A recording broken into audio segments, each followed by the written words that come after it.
எல்லாருக்குமே காசு பணம் சம்பாரிக்கணும் அப்படின்னு ஆர்வம் அதிகமா இருக்கும். அந்த காசு பணத்த சம்பாரிக்கக்கூடிய ஆர்வம் மட்டும் இருந்தா பத்தாது. காசு பணத்த கொடுக்கக்கூடிய தசாபுத்திகள் வரணும்.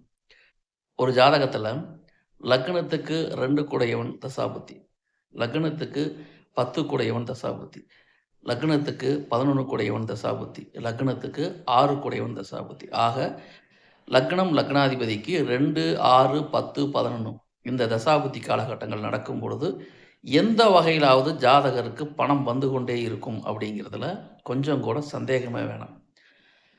இந்த 2, 6, 10, 11 இந்த பாவங்கள்ல குருவும், சுக்கிரனும் அல்லது இருவருமும் சேர்ந்து பார்த்து அந்த தசாபுத்தி நடக்கிறப்போ, ஜாதகருக்கு அதி அற்புதமான மிதமிஞ்சிய அபரிதமான பண வரவு வரும் அப்படிங்கிறது பொதுவான தகவல். இது மட்டுமே விதி கிடையாது. ஏகப்பட்ட ரூல் இருக்கு. அதில நான் ஒரு ரூல மட்டும் தான் சொல்லியிருக்கேன். ஸோ இந்த அமைப்புகள் இருந்தாலும் பண வரவு ஜாதகருக்கு உண்டு.